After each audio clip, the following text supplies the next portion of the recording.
Oh no! Oh no! Hey everybody, I'm Logan Kirk with RockyMountainMysticMan.com. In today's video, I was gonna show you how knife throwing goes down for a mountain man, but instead, I messed up and I done broke the blade. Actually, didn't break the blade, just broke the handle. Bound to happen one of these days. So what we're gonna do now is make this video on going out and bushcraft fixing your knife handle, because this just ain't no good out here in the bush, is it now? Yeah, man. Oh, I even lost a couple of damn pins. Oh, that's okay. Let's go fix this thing. Yeah. All right. Yeah. Check it out. All right. I got tools that I need to fix it. Went and cut myself a nice little sliver of wood, a little shingle. Oh, good. That's why you carry a tomahawk. And you still can use your knife. And I got myself a nice little rock hammer right here. Oh, there's an ant right there. Oh, nutrition. Yeah, good stuff. So now we got to make this fit. Luckily today when I'm out here, I'm also carrying the tried and true K-bar. That's right, this little Tonto blade by K-bar. Real nice. These things will kill a bear. If you don't know about that, check it out. All right, we're gonna use that to carve down the handle. What we do need is we need the broken POS. What we gotta do here is we gotta figure out what piece of this blank we wanna use here. We gotta make it into a blank. Oh, beautiful. That's a nice straight grain piece. All right, let's do a little more work. Let me get the haversack out and get some tools. 1 second. All right, gotta have this saw, right? That's why you gotta have your bushcraft saw. So the first thing we're gonna do is we're gonna line this up. Oh, there's gunshots in the background. Oh, I just love being in the Rocky Mountains. All right, we're gonna line this up here. We're gonna figure out where our blade is. We're gonna take our other knife and we are, oh yeah, sounds like they're just shooting a 22 though. That's kind of lame. I like black powder. We're gonna score this like that.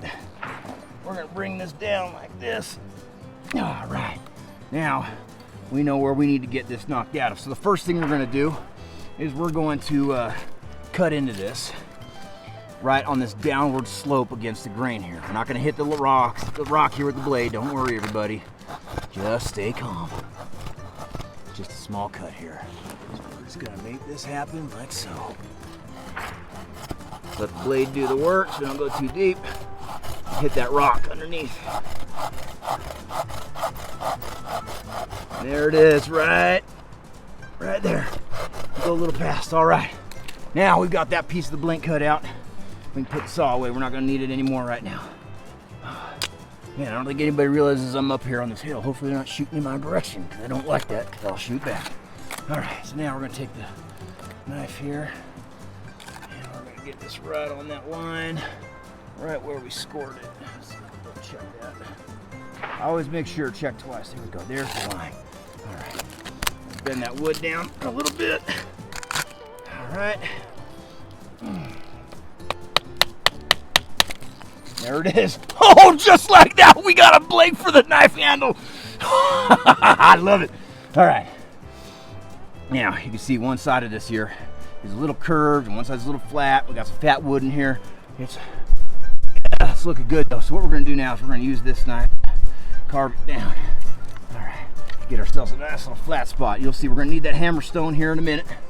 We're just gonna carve this down. So give me a second to do this work, guys, and then we'll get right back to it with you. Hold on. Ooh, so one of the things you gotta do when you're carving your blank down, you gotta make sure that this part here is gonna sit nice and flush up against the blade, because that's what you want. You want that nice and tight as it can get up against that blade so it doesn't break, shatter, crack later when it starts to dry out.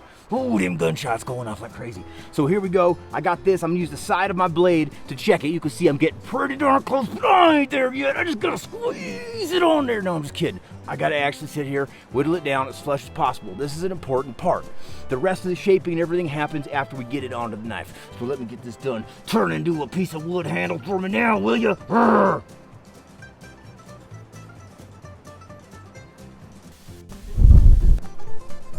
All right, so now we've got this nice beat down flush. This is the delicate part because we have to line this up where we want the blank on the handle. We're gonna carve it once it's on there.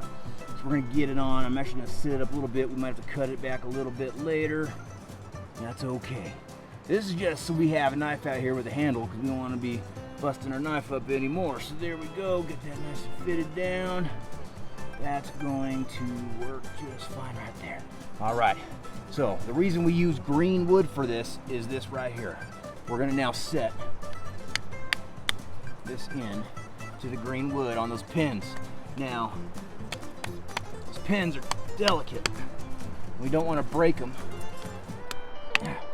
We need them so that we can repeen it later. You can see how it's starting to fit back on there and sandwich on there. You can see the overlap on here. We're going to cut that all down using the K-bar. Yeah, I love K-bar. Oh, I just love K-bar. I get excited about it. Sorry, guys. Nice, easy taps. We're going to check it. Make sure that we're getting in there good. You can see that the peen is pushing that out. All right, let's see. Wish I had a little flatter rock to work on. The problem with this pegmatite is it's full of all kinds of... Come on, baby. Get flush. There we go. Get down. Down on it. Oh, no. All right. What we're going to do is we're going to use this blade as an anvil. Right there. Pin through.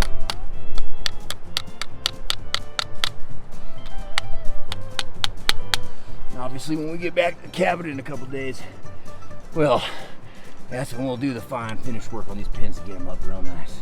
We're getting it in there. It's going to be sitting. We'll be able to actually use a hammer on an anvil back at the house, and this will get the job done. So we have a knife when we're out here, because you gotta have a knife with a handle, okay? And no, I'm not gonna rip 550 cord on my knife. Are you crazy? I'm gonna use wood. There we go. Come on, baby. All right.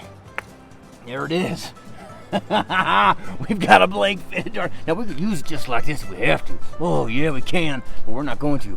We're gonna take the time and we're gonna use our other knife and we're gonna carve this down and make it match. That's gonna take me a few minutes. But you get the gist of it, don't you? All right, and you can do anything you want at this point, but you've got now a fitted blank on your knife in the bush using the tools in your haversack. That's the important part. And if need be, this is as good as it can get if you need it to be. But nah, I like to take my time. So now I'm gonna go build a fire. I'm gonna sit down and I'm gonna spend my evening before the sun goes down turning this into a knife handle that I'm gonna have for a long time. Or until I throw it into a tree and break it again like an idiot. Either way, you guys, I hope you learned something from this video, how easy it is to repair something like this in the bush. And you guys, if you haven't already, like the channel.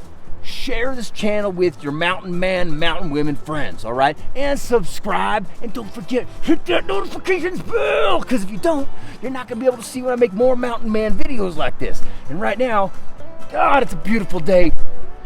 It's humid, there's lightning, but man, it's a beautiful day up here in the mountains, and I just love it. And thanks for sharing it with me. And you know what I'm gonna say now?